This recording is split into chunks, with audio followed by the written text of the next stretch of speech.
perkenalkan, nama saya Marcelin.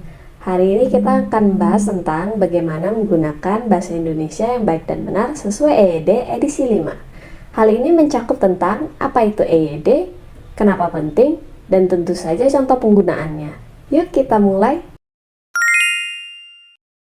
EYD adalah singkatan dari Ejaan Bahasa Indonesia yang disempurnakan, yakni pedoman ejaan resmi yang digunakan untuk penulis dan berbicara bahasa Indonesia secara formal dan benar. EYD edisi 5 merupakan pedoman terbaru yang dirilis oleh Badan Pengembangan dan Pembinaan Bahasa, ditetapkan secara resmi sebagai aturan baku penggunaan huruf, tanda baca, kata, dan unsur serapan dalam bahasa Indonesia. EYD ini menggantikan pedoman sebelumnya dan hadir dengan kaidah yang lebih adaptif dan akomodatif mengikuti perkembangan zaman. Pada segmen kali ini, kita akan membahas tentang pentingnya EYD. Tapi sebelum itu, saya menemukan artikel yang mengarah ke alasan mengapa kita harus mempelajari bahasa Indonesia yang baik dan benar. Artikel pertama, kemahiran berbahasa yang bersumber dari Kompas. Artikel ini mengenai opini tentang rendahnya penggunaan bahasa Indonesia yang baik dan benar di ruang publik. Artikel kedua, catatan bahasa dari salah ke salah yang bersumber dari Kompas. Pada artikel ini tertulis masih banyaknya kesalahan berbahasa dalam praktik, termasuk kesalahan pilihan kata, penyusunan kalimat, dan kesalahan kecil lain yang sering muncul dalam tulisan jurnalis maupun masyarakat umum. Artikel ketiga, laporan Kompas tentang banyak guru belum mahir dalam bahasa Indonesia dan kemampuan literasi umumnya rendah. Ini berdampak pada kualitas pengajaran bahasa dan kemampuan siswa.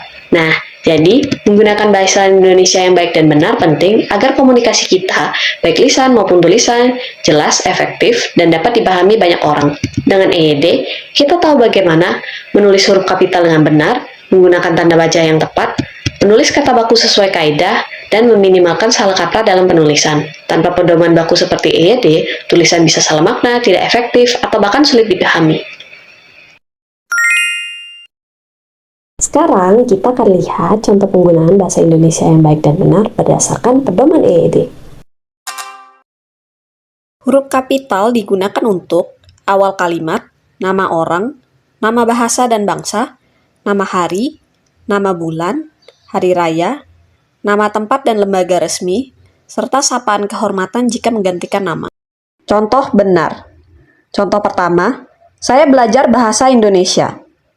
Bahasa Indonesia di sini menggunakan huruf kapital karena nama bahasa. Contoh kedua, hari Senin kami upacara. Senin di sini menggunakan huruf kapital karena nama hari.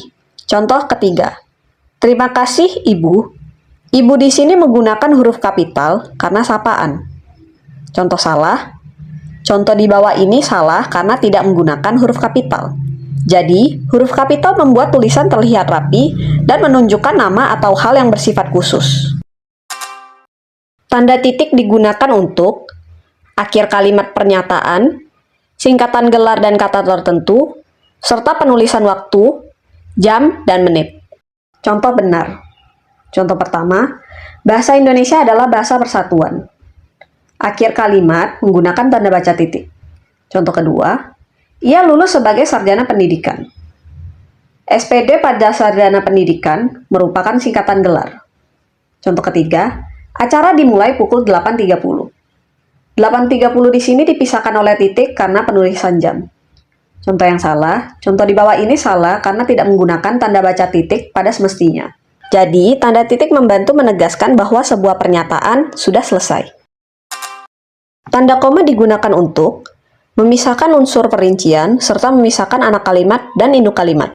Contoh benar. Contoh pertama, saya membeli buku, pulpen, dan pensil. Ini untuk memisahkan unsur perincian. Contoh kedua, jika belajar dengan rajin, hasilnya memuaskan. Contoh salah. Contoh di bawah ini salah karena tidak menggunakan tanda baca koma pada semestinya. Jadi, tanpa tanda koma, kalimat bisa sulit dipahami dan menimbulkan salah arti. Di, ke, dari sebagai kata depan ditulis terpisah. Di sebagai imbuhan ditulis serangkai. Contoh benar. Contoh pertama, buku itu ada di meja. Di pada kata meja menunjukkan tempat. Contoh kedua, saya pergi ke kampus. Ke menunjukkan tempat sebagai kata depan. Contoh ketiga, pintu itu ditutup. Di sini menunjukkan imbuhan. Contoh salah.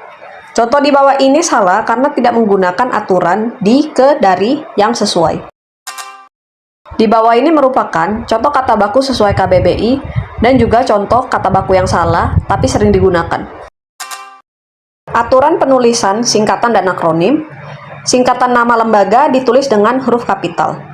Akronim tidak memakai titik. Di bawah ini merupakan contoh penulisan singkatan dan akronim yang benar dan yang salah.